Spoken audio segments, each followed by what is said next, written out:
वज़ीर आज़म शहबाज शरीफ आज उड़ान पाकिस्तान प्रोग्राम का ऐलान करेंगे। वज़ीर ख़जाना मोहम्मद औरंगज़ेब ने कहा कि पाकिस्तान की मईशत मुस्तहकम हो चुकी है, निजी सेक्टर को अब मुल्क को चलाना होगा। उड़ान पाकिस्तान अगले 2 से 3 साल में उस मकाम पर पहुँचाएगा कि ये आखिरी IMF का प्रोग्राम होगा। वफाकी वज़ीर एहसन इकबाल ने कहा, मुल्क को सियासी नहीं मुआशी लॉन्ग मार्च की ज़रूरत है। एक बार फिर 5 साला मनसूबे के तहत माशी तरक्की की बुनियाद रखने जा रहे हैं। वज़ीर इत्तलात अता तारड़ ने कहा, मेड इन पाकिस्तान का एजेंडा लॉन्च करने जा रहे हैं। हम डिफ़ॉल्ट से इस्तेहकाम और इस्तेहकाम से ग्रोथ की तरफ आ गए।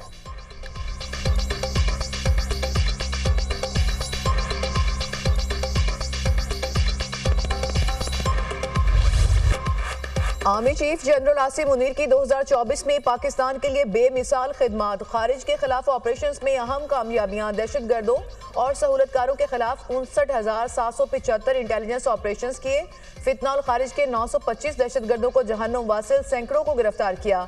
आर्मी चीफ का दहशतगर्दों, खारिज और सहूलतकारों के बारे में वाज़े और दो टोक मौक़िफ़। आर्मी चीफ ने कहा, पाकिस्तान को अफगानिस्तान की सरजमीन से आज़ादाना दहशतगर्द कार्रवाइयों पर तहफ़्फ़ुज़ात हैं। एक पाकिस्तानी की जान और हिफाजत हमारे लिए अफगानिस्तान पर मुकद्दम है। गुमराह कुन प्रोपेगेंडा, फेक न्यूज़ और गलत मालूमात के फैलाव की रोकथाम के लिए कानून साजी भी की गई। गजा, लेबनान और कश्मीर के मजलूम अवाम के लिए पाकिस्तान अक़वाम आलम में एक मौसर आवाज़ बनकर उभरा। नए साल को खुशामदीद कहने की तैयारियां मुकम्मल। ब्राज़ील में दुनिया के सबसे बड़े म्यूजिक कॉन्सर्ट का स्टेज सज गया। न्यूयॉर्क के टाइम्स स्क्वायर पर क्रिस्टल बॉल नस्ब, गूगल का डूडल भी तब्दील। 2025 का सबसे पहले आगाज न्यूजीलैंड से होगा। शानदार आतिशबाजी से नए साल को खुशामदीद कहा जाएगा। साले 9 पर हवाई फायरिंग करने वाला थाने जाएगा। कराची पुलिस की शहरियों को वार्निंग, हवाई फायरिंग, आतिशबाजी, वन व्हीलिंग से गुरेज करने की हिदायत। हुकूमत सिंध ने दफा 144 नाफिज कर दी। गवर्नर सिंध कामरान टेसोरी का साले 9 का जश्न आलमी तर्ज पर मनाने का ऐलान। कहा, लंदन, पेरिस और न्यूयॉर्क की तरह कराची में भी आतिशबाजी होगी। गवर्नर हाउस में नए इस्तकबाल के लिए आतिशबाजी के इंतजाम मुकम्मल कर लिए गए। लाहौर में साले 9 की आमद पर आतिशबाजी पर मुकम्मल पाबंदी आयद। एनवायरमेंट प्रोटेक्शन एजेंसी ने नोटिफिकेशन जारी कर दिया।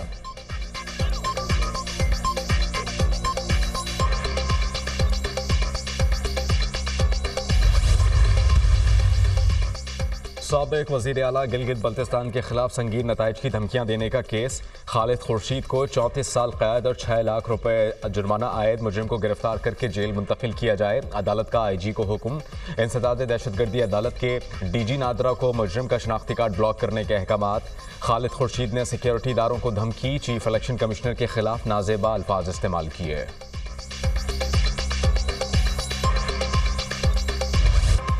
जिला कुरम में 2.5 माह बाद अमन की उम्मीद। कमिश्नर कोहाट की सरबराही में ग्रैंड जिरगे का फाइनल राउंड। अमन मुआहदे पर आज दस्तखत किए जाने का इम्कान। एक फरीक ने पहले ही 14 निकात पर रजामंदी जाहिर की थी। दूसरे फरीक ने मुशावरत के लिए 3 रोज का वक्त मांगा था। मुआहदे के तहत जिला कुरम में तमाम बंकर्स खत्म किए जाएंगे। मुतहारिब कबाइल असलहा जमा कराने के पाबंद होंगे। असलहे की नुमाइश भी नहीं की जाएगी। एपेक्स कमेटी के फैसलों पर हर सूरत अमल दरामद होगा।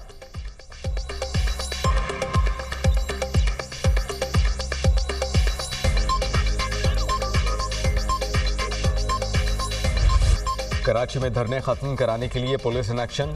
अब्बास टाउन में पुलिस का लाठीचार्ज, मुंतशिर मुजाहिरीन दोबारा वापस आ गए। 5 स्टार चौरंगी, गुलिस्तान जौहर, सुरजानी टाउन और जौहर मोड़ से धरने खत्म। सड़कों को ट्रैफिक के लिए खोल दिया गया। शहर कायद के 4 मकामात पर मुजाहिरीन मौजूद। नुमाइश चौरंगी, सफारी पार्क और कामरान चौरंगी पर धरना। रेंजर्स की भारी नफरी कामरान चौरंगी पहुंच गई। लाहौर में डेविस रोड पर धरने के बायस ट्रैफिक सुस्त रवि का शिकार।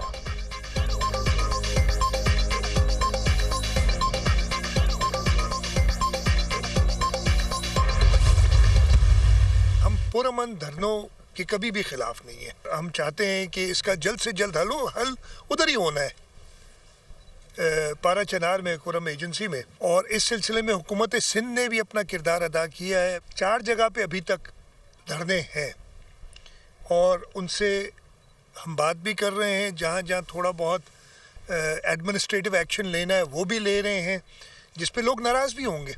लेकिन लोगों को तकलीफ हो तो वो हमारी जिम्मेदारी हुकूमत की बनती है कि उस तकलीफ को दूर करें। पुरअमन एहतजाज के खिलाफ नहीं, लेकिन शहरियों की तकालीफ का एहसास करें। धरनों से सड़कें बंद करने पर शहरियों को मुश्किलात का सामना है। कराची में 8 मकामात से धरने खत्म हो गए। पारा चनार के अवाम की तकलीफ का एहसास है, दूसरों को परेशान ना करें। वज़ीर आला सिंध मुराद अली शाह की मीडिया टॉक, कहा कालाबाग डैम सिंध को खुश कर देगा। किसी सूरत सिंध के पानी का एक कतरा भी कम नहीं होने देंगे। नहीं चाहते कि किसी का पानी कम हो।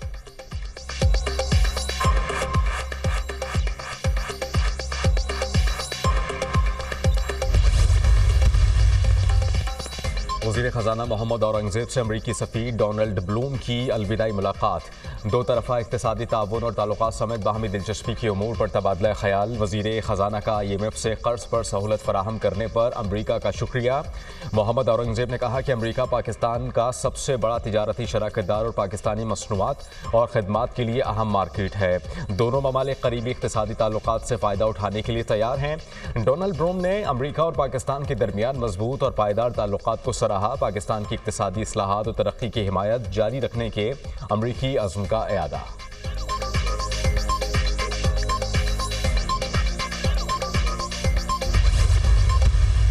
असल निशाना जो है वो हमारी ये मिसाइल सलाहियत है और बहाना इमरान खान है।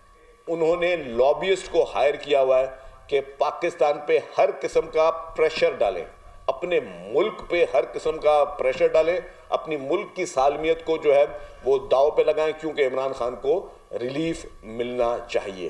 पाकिस्तान के अंदरूनी या बैरूनी जो पाकिस्तान के लिए चैलेंजेस पैदा करना, पाकिस्तान में इंतशार पैदा करना, पाकिस्तान में डिवाइड मजीद करना, ये सारी पॉलिसी और उसमें हर किस्म के हरबे इस्तेमाल हो रहे हैं। बानी PTI को इस्तेमाल किया जा रहा है। पाकिस्तान पर प्रेशर डालने के लिए लॉबिंग फर्म्स इस्तेमाल की गईं। बानी ने रिलीफ के चक्कर में IMF प्रोग्राम के साथ खिलवाड़ किया। उनकी कोशिश थी कि मुल्क दिवालिया हो। हुकूमत के सख्त फैसलों से मईशत बेहतर हुई। वज़ीर इत्तलात सिंध शर्जील मेमन की प्रेस कॉन्फ्रेंस, कहा बानी PTI रिलीफ लेने की कोशिश कर रहे हैं। PTI की एक टीम हुकूमत से मुज़ाकरात, जबकि दूसरी टीम पाकिस्तान को बदनाम कर रही है।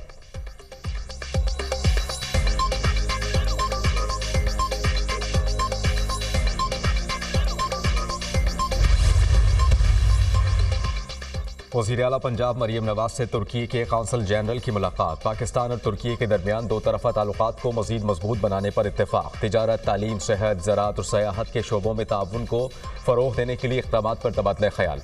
मरियम नवाज ने कहा कि पंजाब हुकूमत तुर्की के सरमायाकारों को हर मुमकिन सहूलत फराहम करेगी। तुर्की बिजनेस कम्युनिटी के लिए वन विंडो ऑपरेशन को मज़ीद फ़ाल बनाया जाएगा।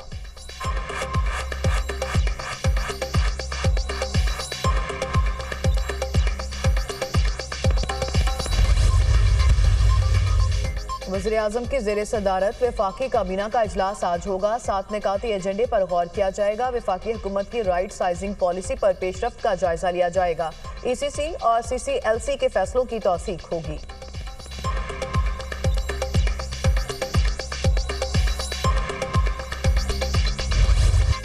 वफाकी काबीना ने सऊदी अरब को रेकोडेक के 15% शेयर्स फरोख्त करने की मंजूरी दे दी। वफाकी काबीना ने $540 मिलियन में 15% शेयर्स फरोख्त करने की तौसीक कर दी। सऊदी अरब को शेयर्स बैनुल हुकूमती ट्रांजैक्शन एक्ट के तहत बराह रास्त फरोख्त होंगे। सऊदी अरब पाकिस्तान को 2 एक साथ में $540 मिलियन की अदायगी करेगा। पहले मरहले में 10% शेयर्स मुंतकिल करने पर $330 मिलियन अदा किए जाएंगे। दूसरे मरहले में 5% शेयर्स की मुंतकली पर $210 मिलियन अदा किए जाएंगे। सऊदी अरब फंड बराए तरक्की बलूचिस्तान में मादनियात की तरक्की के लिए 150 मिलियन भी देगा। सऊदी अरब चागी में भी मादनियात की तलाश के लिए सरमायाकारी करने पर आमादा। वफाकी और बलूचिस्तान हुकूमत के पास रेकोडेक मंसूबे में 50% शेयर्स की मिल्कियत है।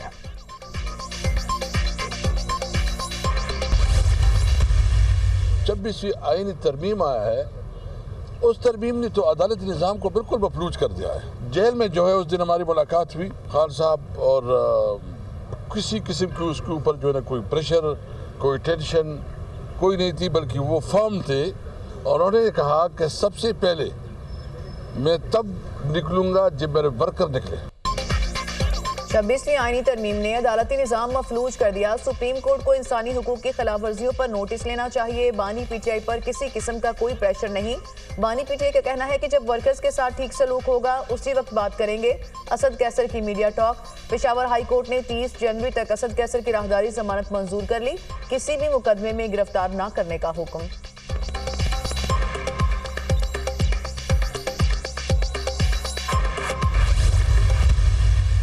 फंडेड लश्कर है जिनको रॉ न सिर्फ फंड करती है, हॉस्टाइल एजेंसीज न सिर्फ फंड करती हैं बल्कि उनकी ट्रेनिंग्स भी कराती हैं और उनको मासूम लोगों के कत्ल गारत पे लगाती हैं। ऐसी लाहासिल जंग में उन आम लोगों को जहन साजी करके धकेला जा रहा है। आप जितनी मर्जी बारूद के ज़ोर पे, बंदूक के ज़ोर पे अपने नज़रिया मुसल्लत करने की कोशिश करें, ये कौम और ये सिपाह इंशाअल्लाह ताला आपके तमाम उन इरादों को नापाक करेगी, खाक में मिलाएगी।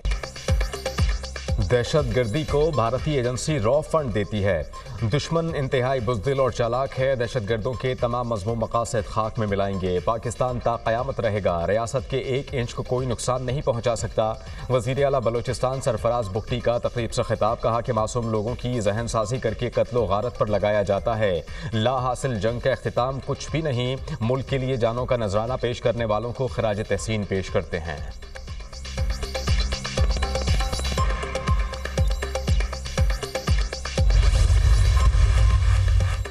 MQM के रुकने कौमी असम्बली मोहन मुंशियानी मुस्ताफ़ी हो गए। वो अक़लियती नशिस्त पर मुंतखब हुए थे। मोहन ने अपना इस्तीफ़ा स्पीकर कौमी असम्बली को भिजवा दिया। उन्होंने ज़ाती वजूहात की बिना पर इस्तीफ़ा दिया।